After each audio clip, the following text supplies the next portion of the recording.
Hi guys, so as you can tell by the title, I'm going to be talking today about what it's actually like in therapy. And this has come about, so on Monday I did a live talking about behind the scenes in therapy. So I thought it would be good to actually kind of explain what it is actually like when you're in therapy. So if anyone's got any questions about therapy, then feel free to jump them in the comments. And I think just to start off with that, therapy should be a space where you feel protected, where you should feel, hi guys, that kind of, it's a space where you should feel protected. It should be a safe space. And speaking to a few people that when they've actually entered into therapy, it hasn't really been an environment where they felt that they could share everything they wanted to do. So within that, I think that it's really important that you let your therapist know what you're looking for. We aren't the experts on your life, you are. So it's really important that you really let us know what it is you're looking for. And within CBT, something that we often do is we check in how therapy is going. We look at the goals that you set, but we also look at how you finding the sessions are going, if you're enjoying them. If it's something that you found particularly difficult, being able to discuss those elements with your therapist, I think is something is really, really important. And if we are talking about therapy, I can talk through the CBT process if that is something that would be helpful. So within CBT, we will do an assessment, and within the assessment, it's nothing really for you to worry about. The client, you are going to be there just to be asked a range of questions to really understanding how you are feeling, and really looking at the things that how we can actually help you.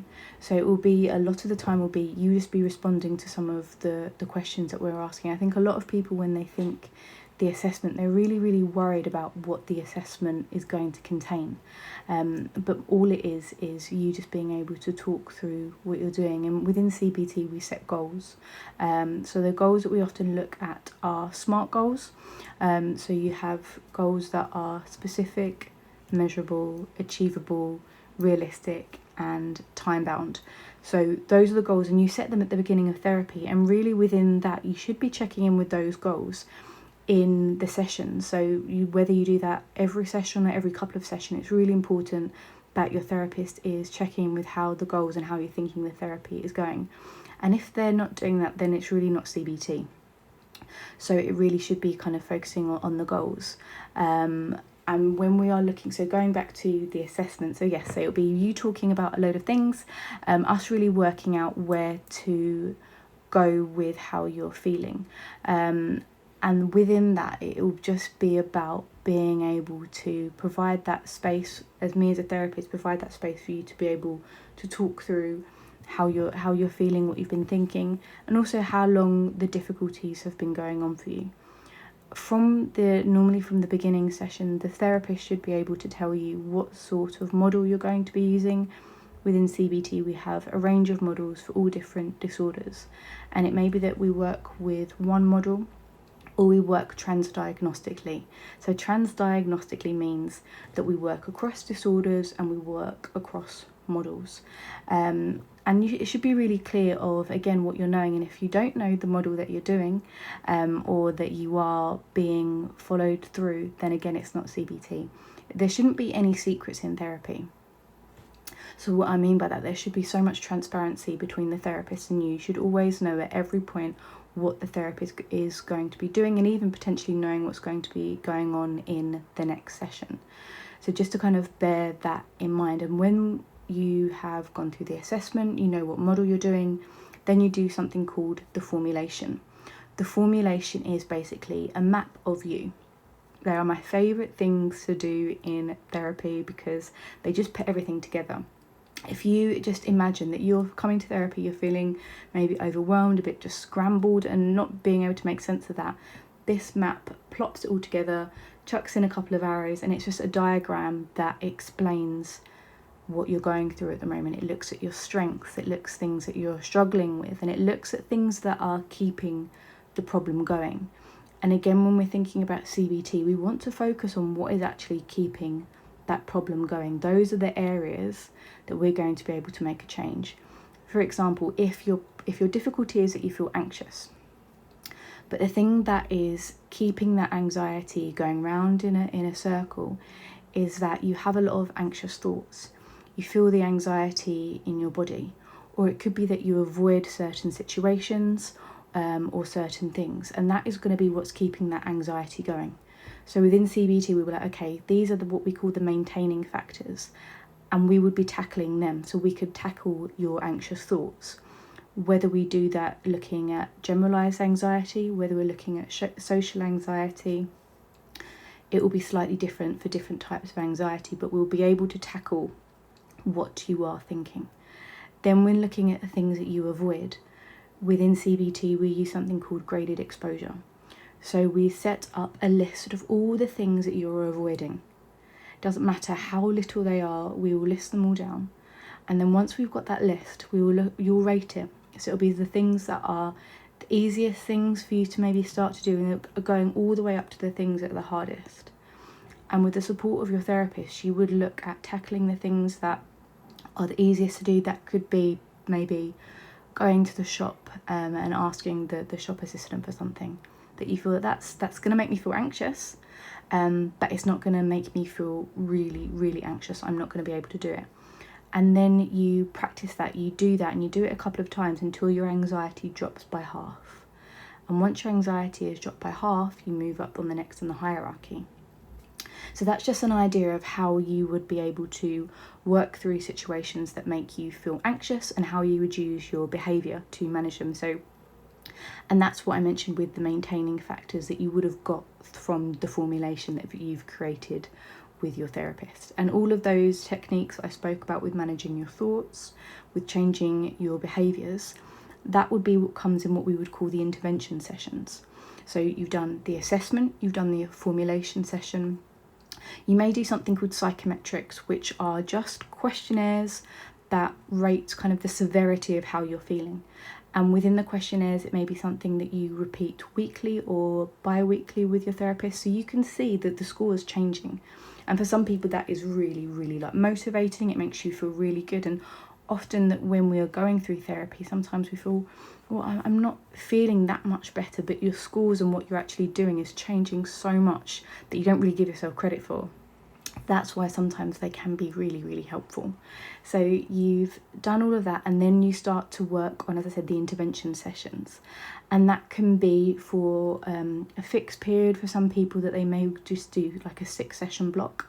And it depends if it's with the NHS or with a private therapist, will depend on kind of how many blocks or how many sessions you do.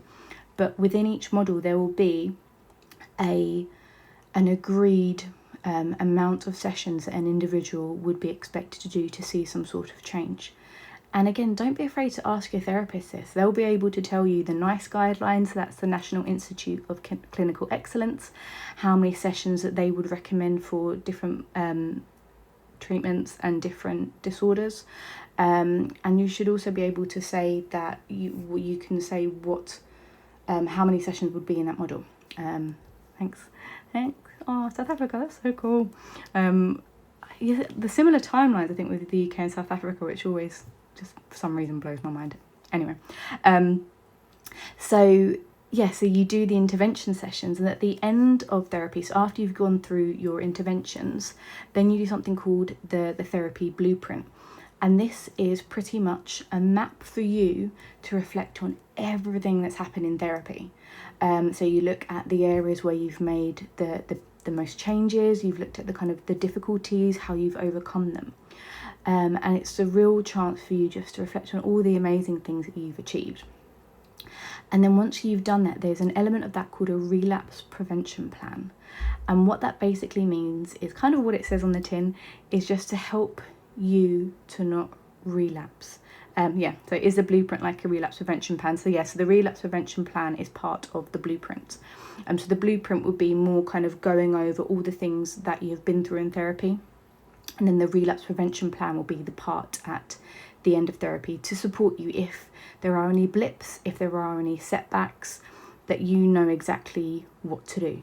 And I think that is a really, really important part of therapy. Again, within CBT, it's something that we would do normally in the second to last session or in in the last session. And that just really supports you to kind of move off in the world and to be able to carry on with kind of what you're doing with all the skills. And when we look at CBT, I think I said this the other day, but one of the headlines of it is that you become your own therapist. And that's why I said about the transparency, that your therapist will tell you exactly what you're doing, why you're doing it, how it's going to help, and also overcome if those techniques aren't really working for you. So being like, okay, well, if that's not working, how can we help it? How can we overcome it? Oh, thanks, Oliver. And when we are looking at being able to become our own therapist, as I said, we need to know kind of what skills that we need to keep practicing. So just because you end therapy, I think this is a really, really important point, that you don't just stop doing everything. You have to continue to practice some of the skills, and that will be, you may have an agreement with your therapist that you know which skills are most helpful for you and which ones that you know that you kind of need to maintain to do. And then saying that you know that there'll be certain elements on your relapse prevention plan that if you do have a setback, you know what to do. So yeah, that's kind of what it's like in therapy, really, from start to finish.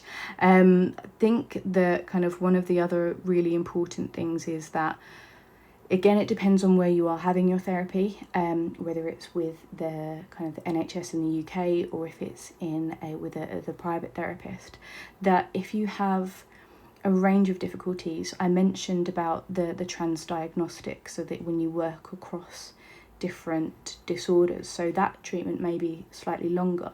And you often find if you are working on maybe just anxiety, but you also have low mood or depression, that by helping with your anxiety, that your mood does increase, but you still may then have to do some follow-on treatment just to look at the low mood and the depression separately.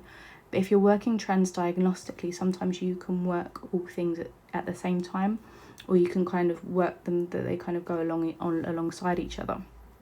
So yeah, what I was saying, that sometimes that when you finish one treatment, that sometimes then you would go back and do some sort of other treatment for a different difficulty that you have, and that's completely fine. And again, with different types of models, sometimes you'll have like check-in sessions within like 3 months or 6 months, and again with private therapy, you've got the bonus, or that kind of, that you can go back there if that's kind of works within the modality of therapy that you had.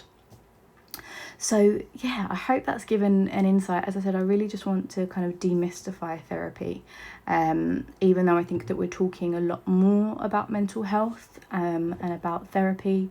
I still think that there is some sort of, it feels a bit kind of mystical or mythical, however you want to say it, that people don't really understand quite what goes on in therapy, and it can feel quite overwhelming.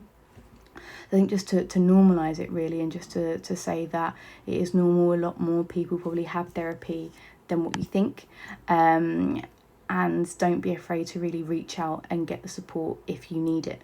There are loads of kind of different online platforms that you can get support on from the comfort of your home now, with kind of things that have changed. Obviously, you've got different support that you can get through different healthcare, or you can reach out in your country and find registered therapists and appropriately qualified therapists as well. So yeah, I hope that has been helpful. If anyone's got any either ideas of lives that they'd like to see me do, I know I've had a lot of talk about what I've been talking about in my story, so the confessions of a therapist and the confessions of being in therapy. So maybe that could be something that I look at in future. But thank you everyone for joining in. I'll just kind of sit here in silence, but if anyone's got any questions before I wrap up. If not, yeah, thank you. I hope you all have a good evening, and whether you like the rain, enjoy the rain. If you don't like the rain, then I hope it dries up. If you're in the UK, that we're experiencing that a lot now. I'm secretly hoping for thunderstorms, but that's me. So yeah, anyway, thank you guys for joining in, and I will hopefully see you in a live soon. Take care everyone. Thank you.